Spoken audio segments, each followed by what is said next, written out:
Hello ನಮಸ್ಕಾರ. ತುಂಬಾ ಜನ ಕಮೆಂಟ್ ಮಾಡಿದ್ರಿ ಮಿಷಿನ್ದು ಡೀಟೇಲ್ ಆಗಿ ವಿಡಿಯೋ ಮಾಡಾಕಿ ಹೇಗೆ ತೂರುತ್ತೆ ಅಂತ. ಕಾಫಿನ ಮೇಲಿಂದ ಸುರಿದಾಗ ಮಧ್ಯದಲ್ಲಿ ಫ್ಯಾನ್ ಇರೋದ್ರಿಂದ ಧೂಳೆಲ್ಲ ಹೊರಗ್ ಬಂದು ಬೀಳುತ್ತೆ. ಮೆಣಸಿಗೆ ಕಾಫಿಗೆನೆ ಅದು ಫ್ಯಾನ್ ಅಡ್ಜಸ್ಟ್ ಮಾಡ್ಕೋಬೇಕು. ಕಾಫಿ ಮತ್ತೆ ಮೆಣಸು ಮಾತ್ರ ತೂರ್ಬೋದಾ, ಭತ್ತ ಎಲ್ಲ ತೂರ್ಬೋದಾ ಅಂತ ಕ್ವಶನ್ ಕೇಳಿದ್ರಿ.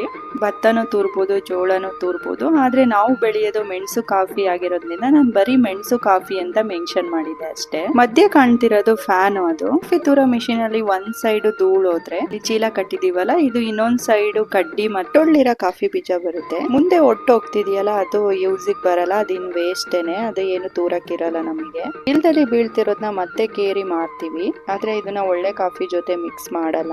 ತುಂಬಾ ಜನ ಕ್ವಶನ್, ರೋಬಸ್ಟನ ನೀವು ಯಾಕೆ ಪಲ್ಪರ್ ಮಾಡಲ್ಲ ಅಂತ. ಪಲ್ಪರ್ ಮಾಡಿಸಿದ್ರೆ ನಮಗೆ ಲಾಸ್ ಆಗುತ್ತೆ, ಹಾಗಾಗಿ ನಾವು ಪಲ್ಪರ್ ಮಾಡಿಸಿಲ್ಲ. ತುಂಬಾ ಜನ ನಿನ್ನೆ ಕಮೆಂಟ್ ಮಾಡಿದ್ರಿ ಓಟಿ ಅಂದ್ರೆ ಏನು ಅಂತ. ನಾನು ನೆಕ್ಸ್ಟ್ ವಿಡಿಯೋಸ್ ಅಲ್ಲಿ ಅದು ಓಟಿ ಚೆಕ್ ಮಾಡಿನೇ ತೋರಿಸಿ ಎಕ್ಸ್ಪ್ಲೈನ್ ಮಾಡಿ ಹೇಳ್ತೀನಿ. ನೋಡಕ್ಕೆ ಈಸಿ ಅನ್ನಿಸ್ತಿದೆ, ಮಿಷಿನ್ ಎಲ್ಲ ಕೆಲಸ ಮಾಡುತ್ತೆ ಅಂತ. ಬಟ್ ನಾವು ತುಂಬಾ ಎಫರ್ಟ್ ಹಾಕ್ಬೇಕು. ಎಲ್ಲ ಕೇರ್ ಆದ್ಮೇಲೆ ಎಷ್ಟು ನೀಟಾಗಿ ಕಾಣ್ತಿದೆ ನೋಡಿ. ಮೊದ್ಲೆಲ್ಲ ನಾವು ಕೈಯಲ್ಲೇ ತೂರ್ತಾ ಇದ್ವಿ. ಕೈಯಲ್ಲಿ ತೂರೋದು ತುಂಬಾ ಟೈಮ್ ತಗೊಳುತ್ತೆ. ತೂರಿದು ಇಷ್ಟು ನೀಟಾಗಿ ಕೂಡ ಆಗ್ತಿರ್ಲಿಲ್ಲ. ನೋಡಿ ಎಷ್ಟು ಡಸ್ಟ್ ಕಾಣ್ತಾ ಇದೆ. 50 ಮೂಟೆ ಕಾಫಿಗೆ 3 ಮೂಟೆ ಅಷ್ಟು ಈ ಡಸ್ಟೇ ತುಂಬಿರುತ್ತೆ. ಅರೇಬಿಕಾದಲ್ಲಿ ಈ ತರ ಡಸ್ಟ್ ಇಲ್ವಾ ಅಂತ ಕೆಲವರು ಕೇಳಿದ್ರಿ. ಯಾಕೆಂದ್ರೆ ಅದು ಪಲ್ಪರ್ ಮಾಡ್ಸಿರ್ತಾರಲ್ಲ, ಹಾಗಾಗಿ ಡಸ್ಟ್ ಬರಲ್ಲ. ಇದನ್ನು ಅಷ್ಟೇ, ಪಲ್ಪರ್ ಮಾಡ್ಸಿದ್ರೆ ಸಿಗಲ್ಲ ಡಸ್ಟ್. ತುಂಬಾ ಜನ ಕೇಳ್ತಾ ಇದ್ರಿ ಮಿಷಿನ್ ಎಲ್ಲಿ ತಗೊಂಡಿದ್ದು, ಅವ್ರ ನಂಬರ್ ಸೆಂಡ್ ಮಾಡಿ ಅಂತ ಹೇಳ್ಬಿಟ್ಟು. ನಾನು ಲಾಸ್ಟ್ ವಿಡಿಯೋದಲ್ಲೇ ಅವ್ರ ನಂಬರ್ ನ ಮೆನ್ಷನ್ ಮಾಡಿದೀನಿ, ಹೋಗಿ ಚೆಕ್ ಮಾಡಬಹುದು ನೀವು ಇಂಟ್ರೆಸ್ಟ್ ಇದ್ರೆ. ಯೂಸ್ ಮಾಡಿದ್ಮೇಲೆ ಮಿಷಿನ್ ಹೇಗೆ ವರ್ಕ್ ಆಗುತ್ತೆ ಅಂತ ಹೇಳಿ ಅಂತ ಕಮೆಂಟ್ ಮಾಡಿದ್ರಿ. ನಿಜವಾಗ್ಲೂ ತುಂಬಾ ನೀಟಾಗಿ ಕ್ಲೀನ್ ಆಯ್ತು. ಯಾರ್ ಬೇಕಾದ್ರೂ ತಗೋಬಹುದು. ಇದು